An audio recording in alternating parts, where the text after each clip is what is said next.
Hello guys, welcome back again sa ating YouTube channel, no, The Action Man. Una sa lahat, may galab shoutout po sa lahat ng mga kakamping at sa mga hindi man mga kakamping. Kung interesado ka sa bidyong ito, patapusin mo na hanggang dulo at huwag nyo nang kalimutan na i-like at i-share ang ating video para malaman mo ng ilan sa ating mga kababayan na nagtutulog-tulugan sa katotohanan.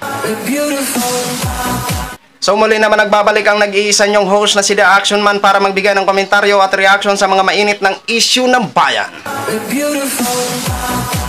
So ito mga ka-action, no, mainit-init po ito na balita at parang malagay sa entonces ito si Mr. President Bongbong Marcos.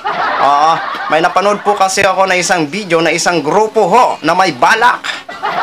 Ano po ba itong balak ng isang grupo na ito? At sino po ba talaga ang may pakana sa nasabing darating na bumubuo na kudita ho mga ka-action? Naku po, ito na po ang sinasabi natin na panahon na siguro para mamili ho tayo. Diba? Para mamili ho tayo. At ito po talaga, kapag matuloy ho ito, ang nasabing binabalak ng isang grupo na patalsakin si Mr. President Bongbong Marcos. At ang oo po, alam nyo na kung sinong oo po. Nako, mas lalong maghirap at medyo delikado ang bansa natin. Oo, alam na alam ho natin yan.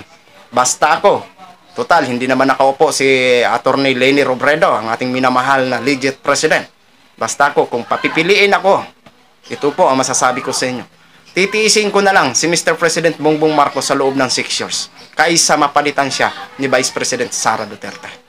Para lubos ho natin maunawa at bago tayo magtuloy-tuloy sa ating komentaryo at reaksyon, panuorin na po natin ang nasabing video.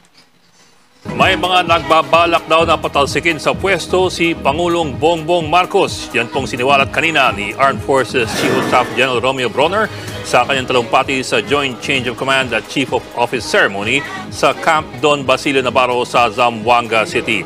Hindi pinangalanan ni Bronner ang mga nasa likod ng anyay destabilization plot laban kay Marcos. Pero mga dati umunong opisyal ng Armed Forces ang mga sangkot dito. Kasabay po niyan, hinikayat ni Bronner ang mga aktibong sundalo na huwag sumali sa anumang kudeta para patalsikin si Pangulong Marcos. Some of them were former officers of the Armed Forces of the Philippines. At nakausap ko yung iba sa kanila. Sabi ko sa kanila, "Sir, you have the right to do that because we are in a democracy.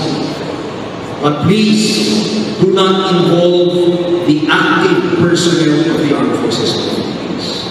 Awa na tayo sa ating bansa. Let's give our country a chance to move forward to progress." So yun na ho mga ka-action, mga kakamping, no, napanood na po natin. Alam nyo ho, napakasimple lang po. Ang hangad natin na pinaglalaban natin, ang mapatalsik silang dalawa.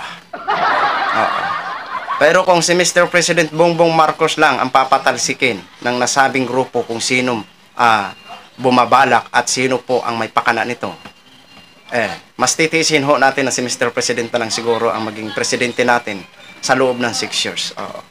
Ang gusto natin na mangyari, mapatalsik silang dalawa. Diba? Ang mapalitan ho silang dalawa. Alam ho natin kung gaano po delikado ang bansa natin kapag magpalit ng presidente. Agoy.